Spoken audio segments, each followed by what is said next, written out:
from the beautiful sun-kissed island of Kauai, it's Animal Talking. Today, join Gary and his guests from Kinda Funny, Greg Miller, best-selling author Chuck Wendig, and comedian Samantha Ruddy. And now, because he's way more handsome here than in real life, here's your host, Gary Whitta.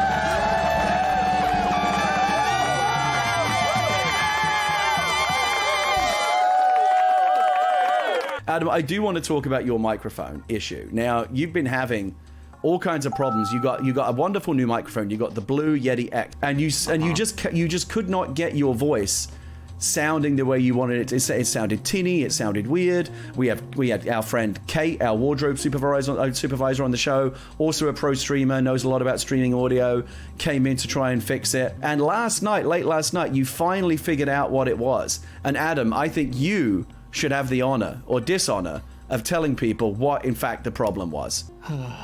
My mic was backwards. Everyone's allowed to make a mistake. You've made two big ones so far. It's not like I'm keeping score or anything, but can you step out here for a moment and show me your outfit that you're wearing? What's going on here? Explain this to me. Well, this is just another outfit our wardrobe supervisor put together for me. You look like a Russian gangster on holiday in Barbados. Former host of Up at Noon on IGN. Former recipient of some kind of award. I'm sure he'll tell me. I mean, there's no way he's not bringing it up when he comes on the show. Some kind of big award at the trending gamer or something like that. Like, I guess he was cool a couple of years ago. People thought he was cool. They made him the trending gamer. Greg, goddamn you, get back up the stairs. What is he doing? What is he doing? You asked. This is not what I wanted. This is not how I wanted it, Adam. Oh, he's. Why is he down here? He's typing something. something. I will pull the plug on the stream. I swear. I'm not letting him speak yet. That's why he's typing. Why chat yell at me? Well, I can tell you why I'm yelling at you, Greg, because you came down the stairs too early. Will you please go back up the stairs?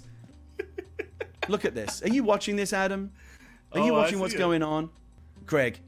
Yeah. Please get. Okay. Let me put it in language you'll understand.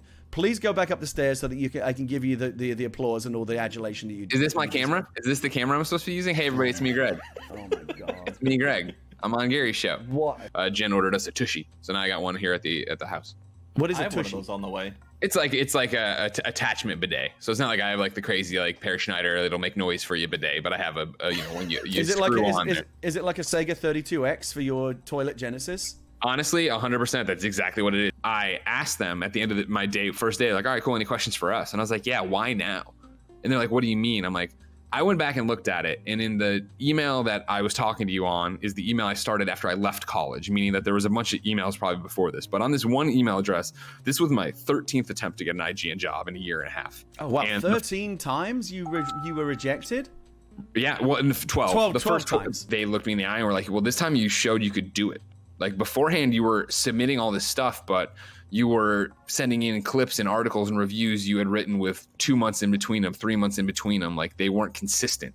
Whereas when I got that video game column, I suddenly had a weekly piece. And then with the blog, I made the mental note to myself that I was going to put something up every workday. What Roper and Dunham said, right, is that I showed I had a voice. I showed I had an opinion. I showed that, and it might not be the right opinion and it might be one they agree with, but it showed that I was educated on games in a way that a review of The Sims from July and then something from November about the Wii didn't. I know I give you grief all the time, and frankly, a lot of it is well deserved. But it is pretty amazing what you guys have built with Kinda Funny Games. The special sauce of us is that we are your best friend. Like the Kinda Funny best friend mantra, right, isn't BS. It's not a lie. That is a true thing. And part of that is the accessibility of us and being able to talk to us. And so, we always joke around about, our views suck or whatever, blah, blah, blah. The views are great. They, sustain the company and we're able to keep going and growing and do all these amazing things.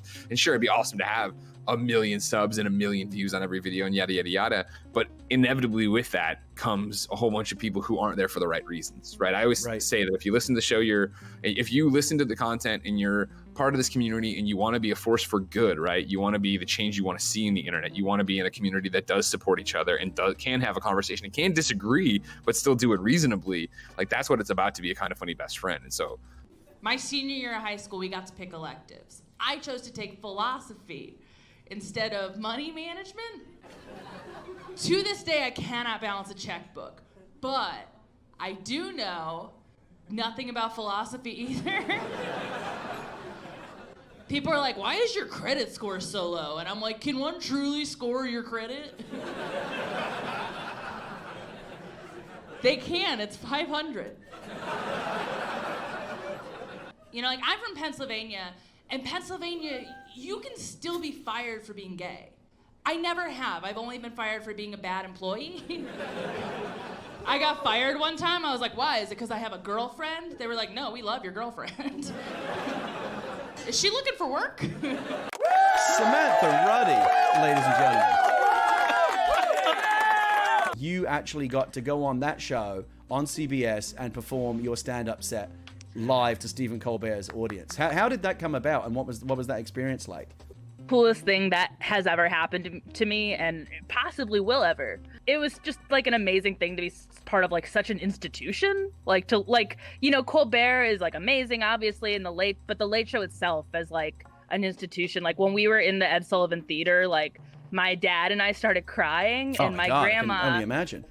Yeah, my grandma like didn't understand. She was like, "What? She did fine." Everyone seems to have at least one person on their island that's constantly annoying them. Felicia Day just told me last night that some horse called Winnie moved onto her island, and she's texting me, "Oh my god, I hate her. How do I get rid of her?" Like, Winnie. Do you have that? Do you have like that? I have villager. Yeah, who's the villager on your island you want to get rid of if you could? There's this shithead koala named Eugene, and he's sort of like this. He wears like a tux all the time, and he's kind of looks like a real estate developer. And I tried getting rid of him. I put his house up on a cliff where he couldn't escape it, but he always escapes it. So I'm putting him in worse and worse clothing periodically just to see if he'll hate it and leave. But he's just happy to be there, and I hate him. So, Chuck, first of all, I'm going to ask you, is there anything annoying? Like, for example, I'll tell you my number one thing. When I go shopping and I go in the fitting room, I can buy pants, jacket, and shoes, but I can't buy two jackets. I have to go back in the fitting room to buy a second jacket. That drives me bananas. Preach. Chuck, what's your personal pet Animal Crossing? Oh pet my peeve god, right now? it's like when you go to engage with any sort of exchange that's going to be like with Blathers or with the little tiny raccoon clones who lord over that, you know, the company store. Yeah, whatever those little monsters are named. There's so much dialogue, and you have to keep like I'm like hitting my controller to please just move all of that forward quickly. They're so talkative. Like, they so never chatty. shut up. The same Never shit shut every up. time. And you wrote a book called Wanderers, which is about a strange kind of pandemic, and it dealt not only with the actual pandemic, but all of the things that the pandemic caused, like the media reaction, social media, how people responded to it, the political kind of social response to the pandemic. Looking back on it now, do you feel like you were kind of oddly prophetic? Do you feel like you got looking at what's saying? Oh my god, I totally called that. Like, do you feel quite? Yeah, like all the stuff was. I feel like it was stuff that mostly you could predict pretty well if you paid attention to both history and sort of just the news. But the one that got me was in the book. There's an artificial intelligence called Black Swan that predicts the part of what's coming. And in our reality, there was an algorithm called Blue Dot that predicted it. And I was like, well, that's weird. It's two colors. It's like blue and black, and it's a BL color also in two words. Monosyllabic. Yeah, and I was like, oh no, I really did unleash something. And actually, it's weird because in the book there's a sort of an almost Animal Crossing component. I don't want to spoil anything about it, but so there's definitely, I did some things that I unleashed. This is maybe my fault, so I'm sorry. And it's not as heavy as the hardcover. I was going to say, how many pages is it? This is a massive. It's 800 pages. Yeah, the hardcover you can kill it. You can kill a dude with it. This one, I think you could wound a dude. If that's a value to you for books, but I feel like it is trauma. Yeah, because even if you don't like the book, you're like, I can still hit somebody with it. Oh my god, how many books have you written now? You've done like a ton, right? A lot of books. Just books is like 22, but then there's other like comics and stuff. Lord. And you've written books about writing, like the Kick-Ass Writer and stuff like that. Yeah, like you actually write very books Inception. About the books creative about process. Books. Oh, there we go. Are you in the turnip market this week, by the way? Fuck turnips. No.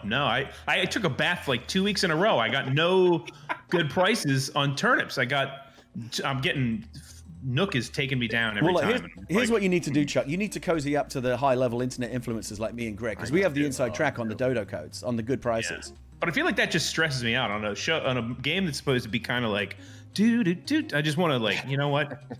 Fuck your But it's turnip. the only way to make big money, and that's what I think is the political aspect of the game. How come the Ghostbusters never made it very far in Oregon Trail? I don't know, Greg. How come the Ghostbusters never made it very far in Oregon Trail? They refused to cross streams. Oh. All right, I'm going to give you that one. I'm going to give you that one. Okay, knock knock. Who's there? See, the problem is, I don't know if Samantha's messing with me or if her mic's actually gone again. There's no way to know. Samantha, who's there? She's gone. Yeah, okay, let's try again. I couldn't tell if the pause was part of the joke. All right. Try again. Let's go again. Let's go again. Back to one. Everyone back to one. All right. Okay. Knock knock. Who's there? I swear. I swear. I know her mic is hot. I can see it. Samantha, who's there? Interrupting cow. Interrupting cow who? Oh. She didn't get to step on the line because her mic is killing her.